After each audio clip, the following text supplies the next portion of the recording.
Hi viewers, আশা করি সবাই ভালো আছেন। তো আজকে আমি আপনাদেরকে দেখাবো কিভাবে আপনি আপনার ডাটা সুরক্ষিত রাখার জন্য আপনার মোবাইলে থাকা হোয়াটসঅ্যাপটিকে লক করবেন। তো প্রথমে আপনাকে যেটি করতে হবে সেটি হচ্ছে আপনি আপনার মোবাইলে থাকা হোয়াটসঅ্যাপটি ওপেন করুন। ওপেন করার পর উপরে থ্রি ডট অপশনটিতে ক্লিক করুন। দেন এরকম একটি আউটলুক আসবে। আপনাকে সেটিংস অপশনটিতে ক্লিক করতে হবে, অতঃপর আপনাকে অ্যাকাউন্ট অপশনে ক্লিক করতে হবে। দেন আপনাকে টু স্টেপ ভেরিফিকেশন অপশনটিতে ক্লিক করতে হবে। এখন নিচে থাকা টার্ন অন বাটনটিতে ক্লিক করতে হবে। এখন আপনাকে যেটি করতে হবে সেটি হচ্ছে আপনি এখানে 6 ডিজিটের কিছু নাম্বার দিতে হবে, যেটি আপনি সহজে মনে রাখতে পারেন।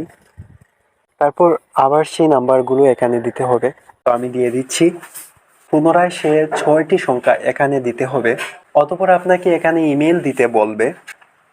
তো আমার সাজেশন থাকবে আপনারা স্কিপ না করে এখানে আপনার একটি সচল ইমেল দিন, কারণ কখনো যদি আপনি আপনার পিন নাম্বারটি ভুলে যান তাহলে ইমেলের মাধ্যমে আপনার পিন আপনি পুনরুদ্ধার করতে পারবেন।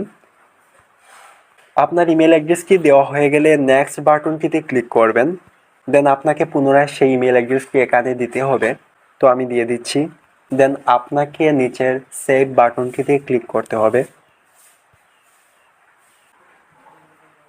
অতঃপর নিচের ডান বাটনটিতে ক্লিক করতে হবে।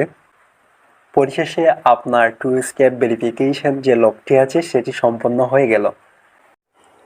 ভিডিওটি যদি ভালো লেগে থাকে তাহলে অবশ্যই লাইক, কমেন্ট অ্যান্ড সাবস্ক্রাইব করুন এবং পাশে থাকা বেল আইকনটি ক্লিক করুন যাতে নিত্য নতুন টেকনোলজি রিলেটেড ভিডিও পান সবার আগে। ধন্যবাদ।